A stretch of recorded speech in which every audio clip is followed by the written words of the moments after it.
Hi, I'm Steve. And I'm Sandy, and we're two Tenderfoot tourists.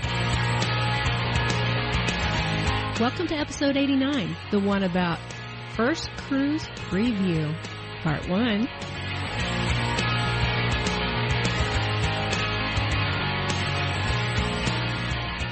Well, today we're excited because, of course, we're talking cruising, so we have the ambassadors of cruising back. I can't even talk today. I was having problems. Maybe you should have done it. Justin and Wendy are back with us. Hi, guys. Yeah, Hello. Hello. This is getting a good start already, isn't it? It's going to be awesome. We were talking just fine before we started recording.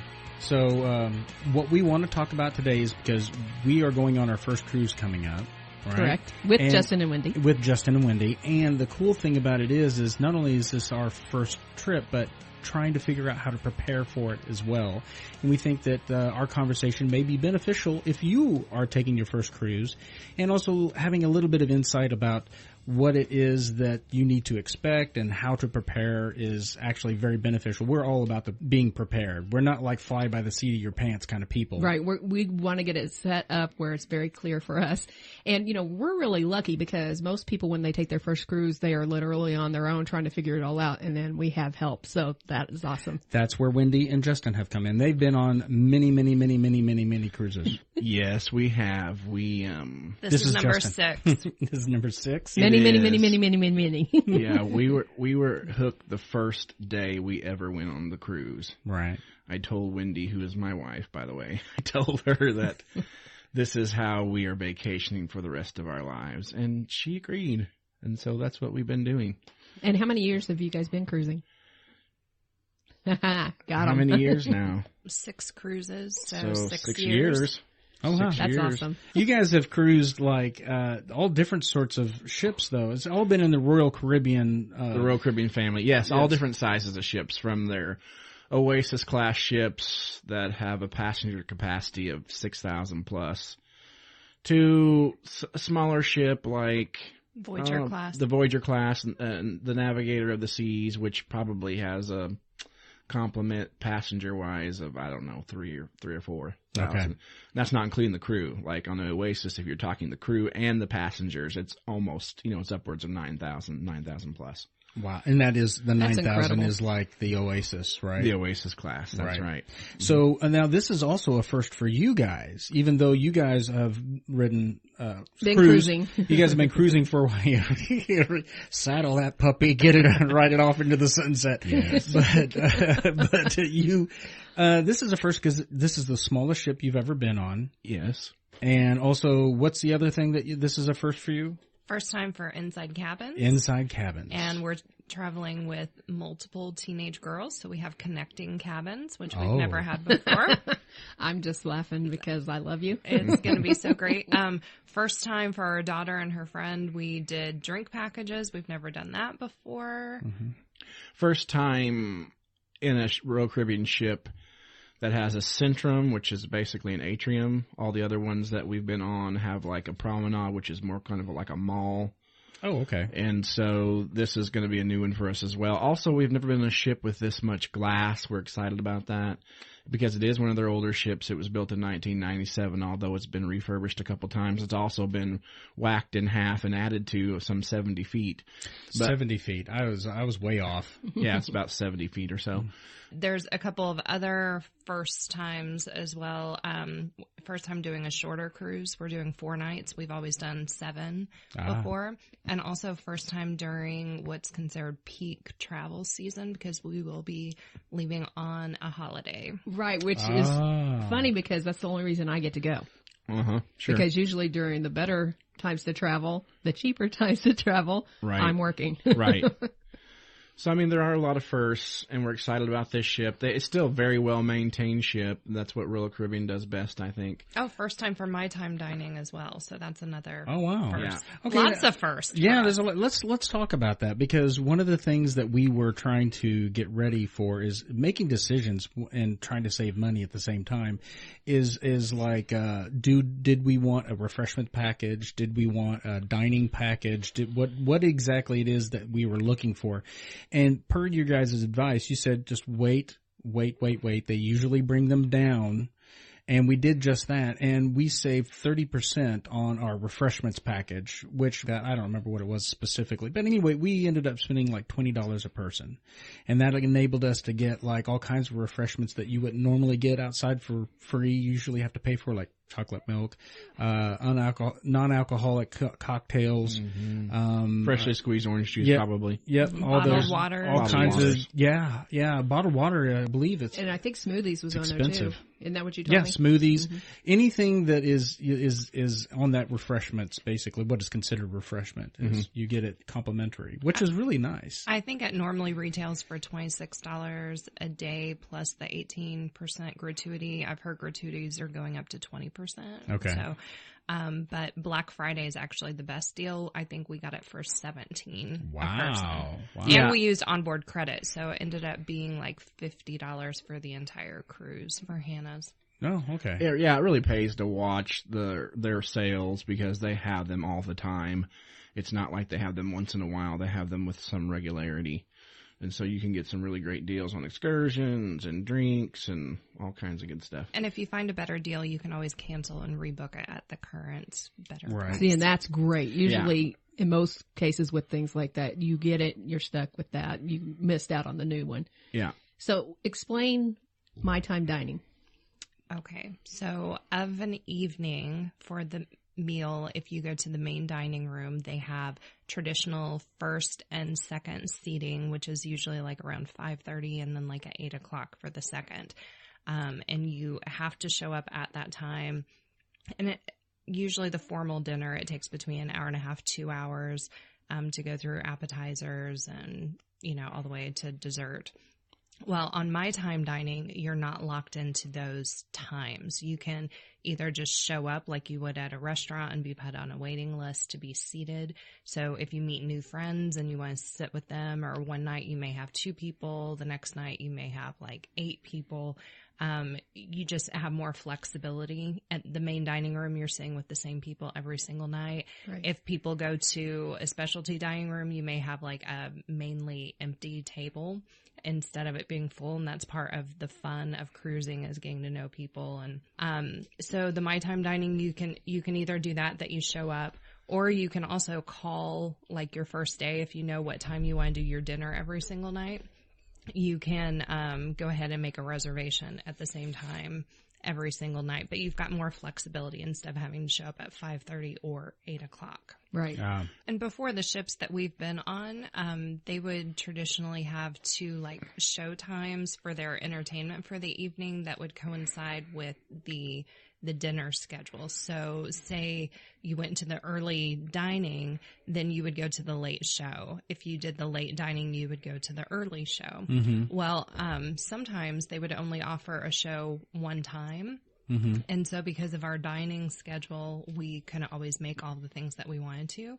So by having the My Time Dining, we can set it, if we don't want to plan our dining out every single night ahead of time, we can look the night before, at least see what the schedule is for the next day, and then call and make our reservation. Oh, that's nice. So that we don't miss out on anything that we want to. Your scheduling is usually found by in Royal Caribbean, it's the Cruise Compass, right? Yes. And it's a booklet that's in every room, and it shows you the itinerary that's going on throughout the entire ship, so you can make it is, though. I think, though, they're going to eventually get away from that, as they've already started an app to allow you to be able to peruse your cruise compass on your device. So I think most cruise ships are going that way, to more paperless society. I love the app. We downloaded the app. And for the listener, if you do decide to go with Royal Caribbean, I love it. I mean, you can go through it and you can actually once you get on board, you can actually set your things you're interested in and give you notifications. You can say, put a little heart by it, and it'll say, hey, these are the things you've scheduled to do, and it's got a little calendar, and it's really very, very, very not unique, very handy, if you will. Yeah, I can't wait to use it. Yeah, I really can't. And you can check out the menus available on it now for the main dining room, at least. Really, the app is a must if you're going on one of these cruises, isn't it? Really, it's just now coming out for Royal Caribbean, and so there's some pros and cons to it right now because they're working out the bugs, obviously. But I do see how in the future, once they get all the bugs worked out, it's going to be a really important thing to have on the cruise ship.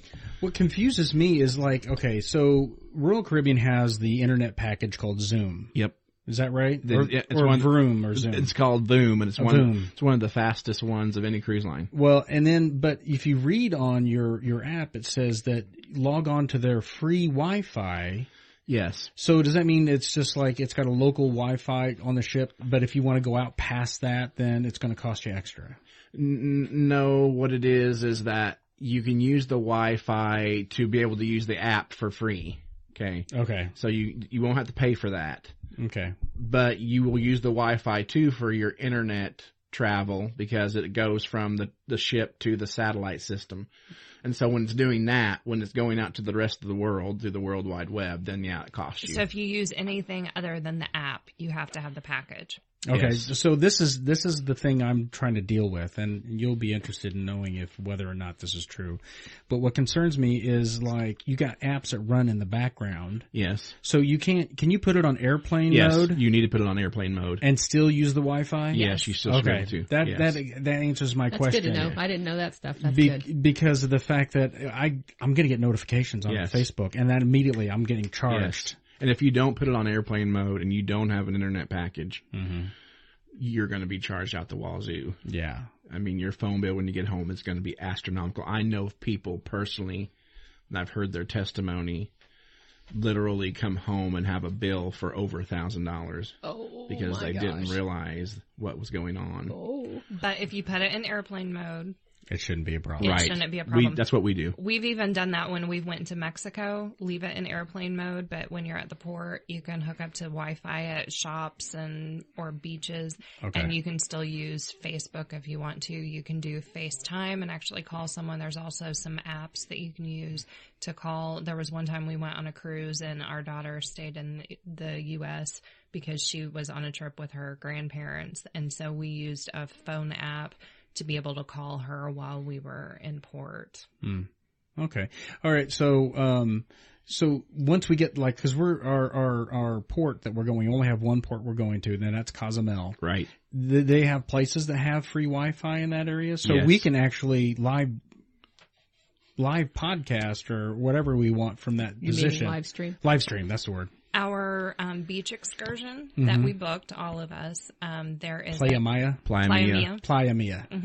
There's a Starbucks that's right there. They've got a few little shops and a coffee place right before you go in. There's free Wi-Fi there that you can hook up. Nice. And a little patio and everything, so you would be able to log on. Okay, and you do heard a it little first thing. here, guys. Expect us to live feed from Cozumel. Our first time ever in Cozumel. Wouldn't that be fun? Live stream? Yeah, live stream. What do I keep saying? Live feed. It's okay. Live feed. It is a live feed. So. You definitely could do that if you want to. Sure. Yeah. No, it won't be very long because I'm too busy having fun. Yes. And it will be fun there at Playa Mia. There's a lot to do. Yes. Now, hey, listen, if everybody listening, if you're really enjoying this conversation, you know what? This is not the first time that we have done this. We've done this a couple of times with the Queen City Cruisers here.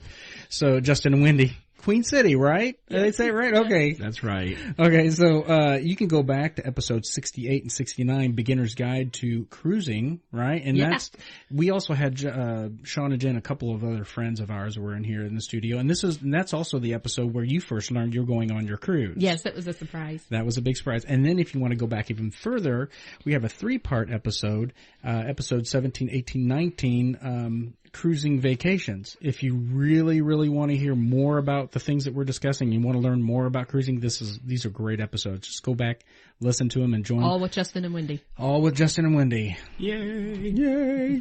So, okay, so with that being said, excursion. Right? Now, that was the other thing. We were trying to figure out whether or not we were going on a cruise. Now, you don't have to go on an excursion. It's recommended because you really get to experience the culture, really have a lot of fun, though. They do cost you quite a bit of money. In fact, Wendy, how much was this one that we were just talking about, the Playa Mia? Playa Mia, originally, I think on the website now, it goes for $79 a person. Now, they've got a lower end, and this is the all-inclusive, so it includes food and drinks throughout the day, and transportation to and from. And a water park. Yeah, And a water park. Use of the facilities, all the things. And there's lots of stuff. Lots of stuff to do. And so it's normally $79, but I believe most of us ended up booking it for $60 a person. So. I bet I know who didn't. Yes. Yeah. Mr. Procrastination. Himself. Yes, we know who he is. You know who you are. Oh, he doesn't listen to us. But we can talk about him all we want. Yeah, we do all the time. I tried to get him to just give me his credit card, and I said, I will plan a vacation you will never forget. But he didn't take me up on that. Yeah. You have to define, like, you'll never forget. What do you mean by never forget? What are we getting ourselves into? Now, Playa Mia, that also includes, like, snorkeling and kayaking. And you have access to all kinds and kayaking, paddle boats, and a water play area. Yeah, it's an inflatable obstacle course out on the ocean. It does not include the snorkeling. Oh, the snorkeling is separate. The snorkeling is a separate fee, and a lot of that you can rent equipment from them or go on a snorkeling tour that they offer. But if you bring your own snorkel equipment, you could definitely do it on the shore, and it wouldn't cost you anything. It's a good value. I mean, we've cruised a lot and seen a lot of excursions, and there's a lot of amenities at Playa Mia for the price, really. Which is nice. Now, what doesn't come with, if you go not deluxe, then you just get access to the beach and that's it?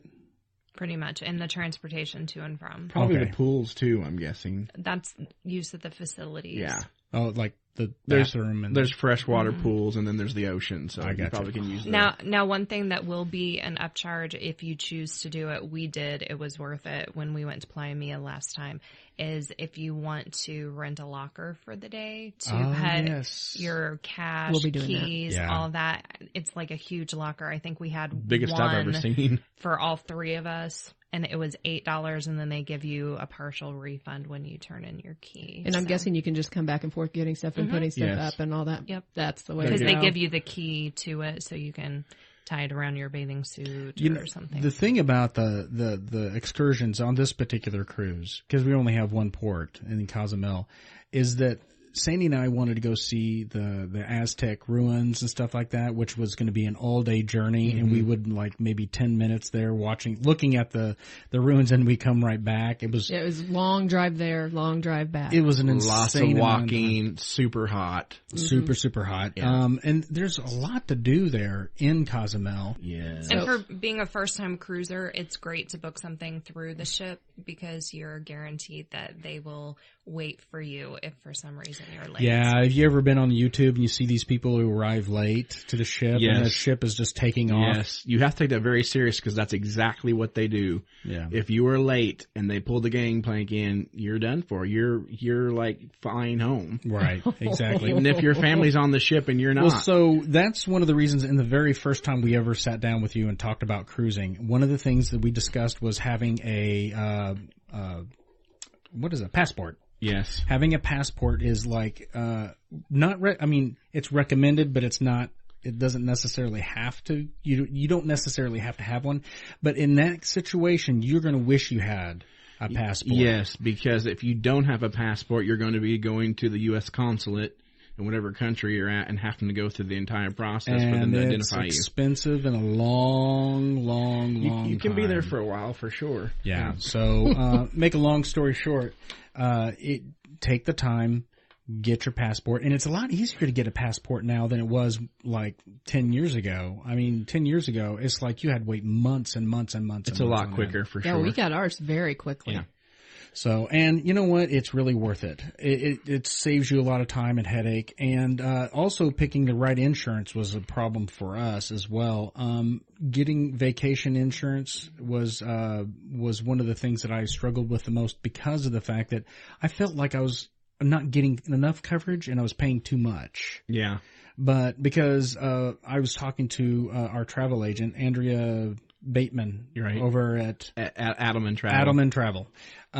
She said that don't use the Royal Caribbean insurance, but use the one that she recommended because she said that it's a better value. So we paid $90 for the two of us for the cruise to insure it. Like if one of us gets sick on it, we're going to make it back. Also, the good thing about having vacation insurance is if it gets canceled, at least you know you'll get some reimbursement back for whatever has been canceled. Because that's one of the things we're concerned about right now. Because right now we're going to be going out of Galveston, and they're receiving all kinds of flooding and stuff going on there. So if they ended up canceling it, at least we have the security of knowing that, you know, we're not going to be lost out on a cruise and our money. Right. Yeah. I mean, there are some people, they never use it, and that's their prerogative. But I will say that you don't need it until you really need it. Yeah. And you're going to wish you had it. Yeah, you're going to wish you had it. And so to us, it's a small price to pay for the insurance of it. Well, considering how much if you didn't have it, how much you're going to actually end up paying out of pocket. Right. Or losing. Yeah. Because I think the medical, evacuation, the medical flight transportation limit on the insurance is $500,000. So, pretty good coverage. Yeah. Some of those flights have literally cost people $250,000. Right. Yeah. Who can afford that? Yeah, I think we're insured all the way up to well over $300,000, I believe is what it is. And I asked Andrea if that's going to be enough. She goes, no, it's plenty. It'll be fine. Yeah. To introduce a little levity to the podcast, we again bring to you words of wisdom from You Know You've Reached Middle Age If. This one cracks me up. When you're on vacation and your energy runs out before your money does. That actually happens. And what's really funny is when we've been with our kids, it's happened to them. That's crazy. And they aren't middle-aged. I remember when our kids were in their teens and Olivia, preteen, we went to the zoo in St. Louis. Mm-hmm. And they were dead on their feet. We're still bopping around wanting to see everything. They're like, can we leave? We're tired. I believe what I heard them say was, can we go back to the hotel and swim in the pool? Well, that would explain it. But that's still stupid. There's lots of animals. Aminals. I want to see the aminals. So if either one of us or both get sick, then we know we're covered. We don't have anything to worry about. I get to come home. Yes, that's a plus. Yeah, if you get unless I want to come. Oh, maybe I want to come home. If you get sick on the cruise ship, the insurance is good because you're going to have to pay that. Otherwise, oh yeah, that's right. You do have to pay it initially, but the insurance company will reimburse you for it. Well, that's a good segue for addressing some people's fear about getting sick while on board. Now, just recently we discovered, actually it's been, how long have they been out there now? Oh, a week or two, that a boat full of people who have been struck down with measles. Yes. Okay, if any of those people did not have insurance, cruise insurance, then they're kind of out of luck. I don't know how that would work. I know that's a private party, and I don't know exactly how that would work for them, but if it was a regular cruise ship, you would be kind of in limbo, Yeah. But there is really the sickness that's ever on a cruise ship is the norovirus. You always hear that in the news, the norovirus. Which is like the flu. And it's usually brought on a ship. It's usually not originated in the ship. It's usually brought on the ship. Right. And they usually what is that? Quarantine or filter through people before they go on board, right? You have to submit a medical fact sheet saying how you're feeling and how you're doing. And that's something you fill out prior to boarding? It is. But people could lie on it. But people could easily lie on it. And would, if they've already booked the cruise and don't want to miss out.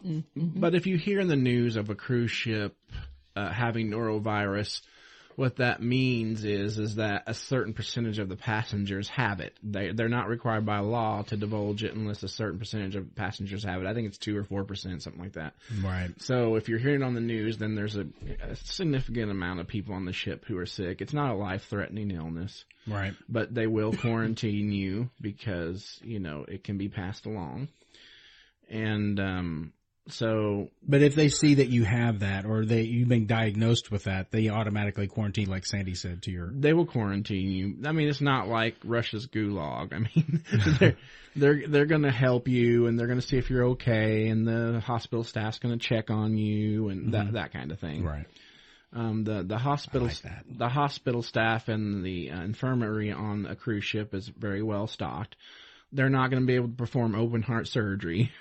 But what if I need open heart surgery? Then you're life flighted probably, or you're let off at the next port. I gotcha. Yeah. And that's where that cruise insurance comes in. Yes. It is what it is. Right. Well, I was going to say there's many aspects about like going on a cruise ship that they've really gone out of their way to make sure that you are perfectly safe, I'm assuming, right? As far as like sanitation and all that other stuff. Yes, right? that, on a cruise ship more than any other industry really, they have a really high standard of cleanliness. I trust a cruise ship, just what everybody has told me and what I've read about a cruise ship. I trust a cruise ship over a hotel at any day. Yeah, I would too, because they do have very high standards, and for good reason, because it's a people confined in a smaller space. Right. And you're out in the middle of the ocean. Yes. Also, if you get an infestation of mice or bugs or something like that, it would wreak havoc on the cruise ship. So cleanliness is a big part. I routinely see on a cruise ship, at least on Royal Caribbean ships, and I've seen it every week of every day that we've been on a cruise ship, there are people wiping down and washing things constantly, even the handrails out on the outer decks. That makes me feel so much better. So, and everyone, everyone's encouraged to wash their hands. They have hand washing stations in the entrances of every restaurant. Mm-hmm. You're encouraged to wash your hands. Cleanliness is a big part of the ethos of a cruise ship. And, Royal Caribbean generally gets high marks from, health inspectors. Right. For cleanliness. So that is totally encouraging. That is very encouraging. Yeah. Very, very, very, very. And it doesn't matter how old or how new the ship is. It's clean. It's clean. Yeah, it is. We've never been on a cruise ship that was dirty or even looked dirty. No. Nope. No, so. Okay, so you have a question? No, I was just going to say, I keep thinking about the size of the ship and the fact that it's going to be smaller than what you guys are used to, and the fact that it's going to look huge to us. Well, it's going to be big. Definitely. You're never going to be on a ship this big until you go on a cruise ship. Right. This isn't like in our neck of the woods, we got the showboat Branson Belle, the paddle wheel boat. No, that's like a little dinghy compared to this ship. That's so exciting. I'm so pumped. So, as far as like, speaking of being sick, being prepared for going on a cruise ship and you're worried or concerned about seasickness. Yeah. And now you both recommend a particular, sort of, was it Dramamine or a seasickness pill, I guess. What was the brand again? It's Bonine or Bonine. Bonine, it depends on how you pronounce it. Right. Bonine, I think is how it's spelled. Okay, and so if you're even slightly concerned that and this is your first trip, take it. Take it a day or two before.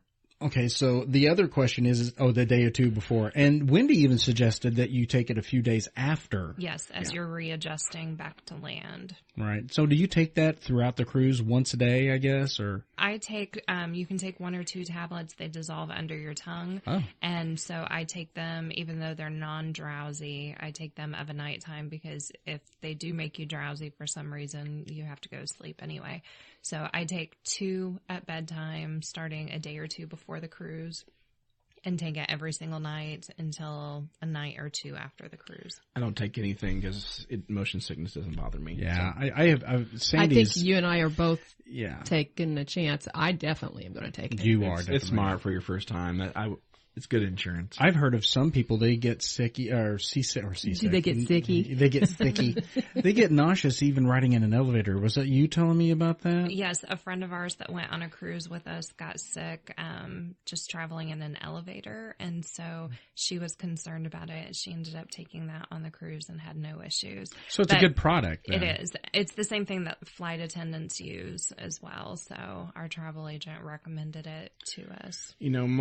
Most modern day cruise ships are giant vessels, and they have a lot of stabilization devices on them, and so they move very little. If you feel a cruise ship nowadays move, it's because you're going to have some pretty good swells, in the ocean. Other than that, most of the time you don't even know it's moving until you look out your window. Right. So it's just the nature of the beast. It displaces a lot of water. Mm-hmm.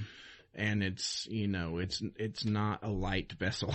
It's right. very heavy. Yeah. And so it's like a Cadillac, it drives really smooth for the most part. I like the way that sounds. Yeah. Yes. Yes. Now, the most you're ever going to fill on a cruise ship would be this cruise ship because it's a small one. A small one, right? So the larger you get, the less and less likely that's going to fill any kind of movement. I'm going to be very curious about your guys' impression on a small ship compared to the Oasis. Now, what is the size of an Oasis compared to this one exactly? Did you? As far as passenger capacity? Mm-hmm. It's, the complement with the crew is like over 9,000 plus. Okay, yeah, you did mention that and before. This ship only has one specialty well, if you count chef's table, 2 specialty dining options. Yeah, and Chops Grill and the chef's table. Chef's table, that's it. But an Oasis has like 22 dining venues on it. Wow. Yeah. So, I mean, it's a huge and ship. a lot of stores. Yes. For you to go shopping. Yes. But one thing on this ship, though, and a carousel. Yes. Everything is zipline.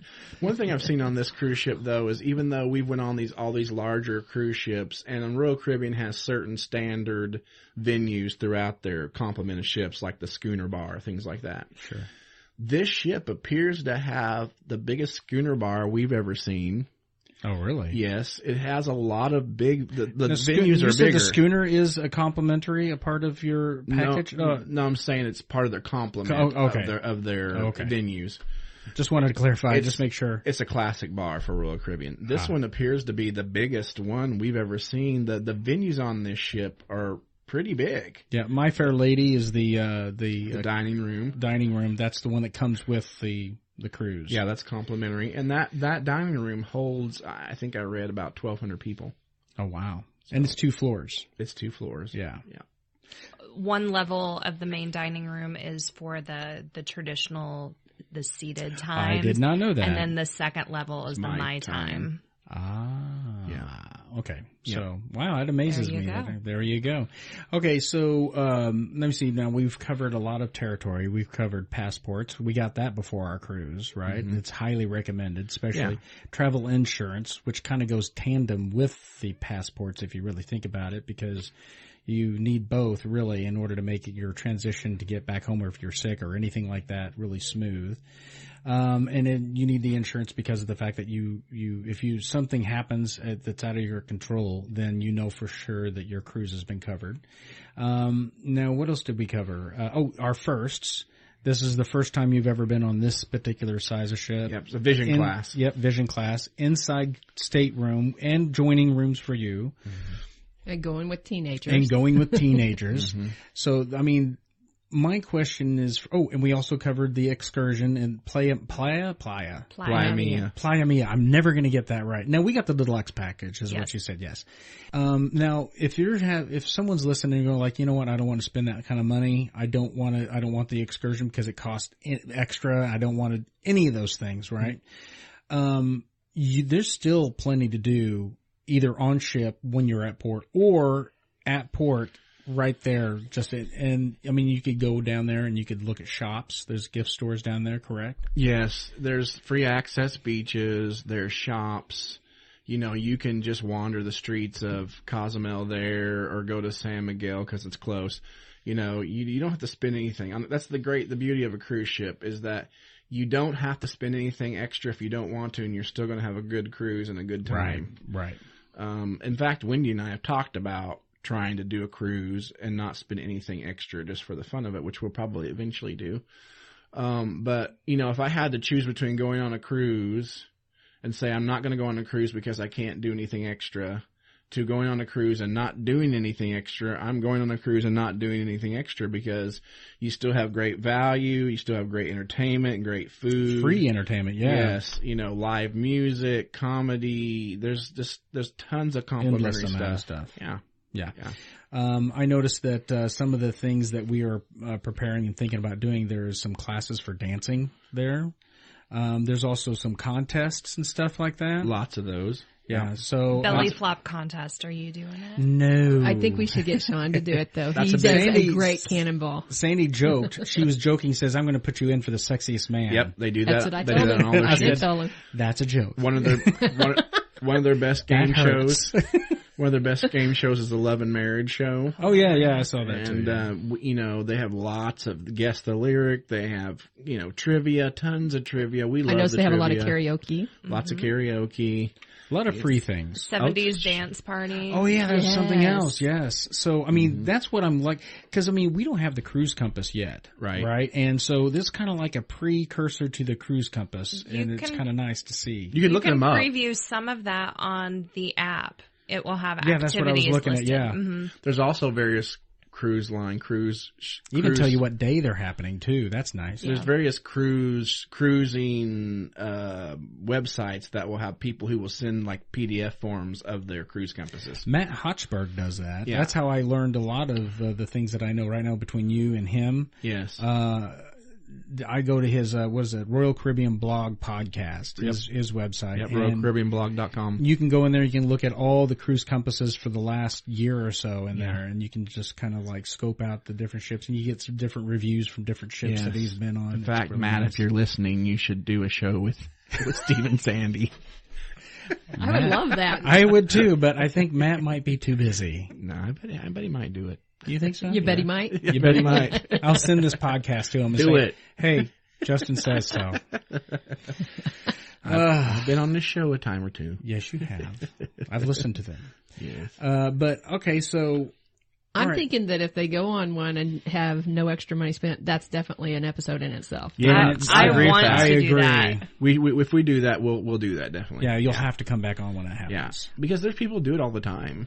Yeah, I find myself going like, wait, so I find myself drawn to certain things on there, and it'd take all my willpower in order to, and I have very little willpower to actually do something like that. For instance, the refreshments package that we decided to get, because you have all kinds of packages. You got like 3 different levels of refreshment packages. You got the alcohol, you got refreshment, and you got a third one. I don't remember. There's a soda. It's a soda package. That's what it is. But the refreshment is like the one that's in between, but without the alcohol. You can have all the cocktails, non-alcoholic cocktails, juices, all that stuff. Yep. Right. So, and I figured the price that they were offering me, I could not pass it up. Right. I could not pass it up. Well, It and was I just could too- went the whole time. There goes my willpower. I could have drank water and tea the whole time and been fine. It's kind of how I am. But I know how much he enjoys his soda. And Well, if he's and going to it do comes with, that, like and I free can... coffees and stuff like that, frou coffees. Here's a Sorry, little. I'm sorry. Go ahead. You go ahead, honey.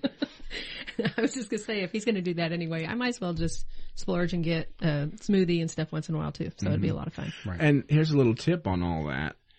In your particular package, which is a non-alcoholic package, Right. and you rightly said that you can have virgin cocktails. Right. Well, what some people do is they actually pay for just the shot of the alcohol, and they put it in the virgin cocktail, and so they're only really? paying a small fee. Because a lot of times, from what I've Wow. heard, you can get the shots for like $1.50, $2. And so like if you ordered a virgin margarita, order a shot of tequila, just add it. No Mix yourself. way. And the bartenders in general will do that. Or if you don't like tequila, you can do a shot of vodka. Yeah, you call tequila. I do. So just It'll so you, kill you. just so you know, for your package, you can do that. Oh wow, That's a little cruising tip. nice. Yes. You heard it here. What is that I called? won't It's a charge you hack. for that. It's a hack. Yes. This is why we have you here. You This know is things. right. Yes. Little cruising hack there for you. So something else, and we haven't really got to yet, but something that I'm going to try different, and Justin's not convinced on this cruise. My goal, since it's a 4-night cruise that we've never been on, my goal is to pack everything that I need in a carry-on alone. Whoa. And right Oh, now it's yeah, looking that's really not happening. good. Yeah, Justin's shaking his head. He's actually the one that packs a whole lot for cruises. Hey, That's because Justin, I exercise, so I have exercise and you clothes have to as stay well. pretty. That's right. I've got a girlish figure I have to keep. You got to maintain this bad Yes, boy. that's Well, right. I know that just your hair products alone, guys. Yes. I spend tons of time on my hair, primping. Primping, yes. Excellent episode we had. Yes. As usual, is an excellent episode. Thank you so much for listening to episode number 89, the one about first cruise preview. Part 1. If you'd like to hear, Nope. If you like what you hear, be sure to subscribe on Podbean, Apple Podcast, Google Play, Stitcher, TuneIn, Spotify, and that's just the naming a few. That's just the naming a few. That's just the naming a few. To get in touch with us and chat about this podcast or even your travel experiences, simply email us at tenderfoottourist@gmail.com or follow us on Facebook and Instagram. Keep those suggestions coming, and maybe you'll give us our best episode of 2019. I'm Steve. And I'm Sandy. Until next time, stay tender.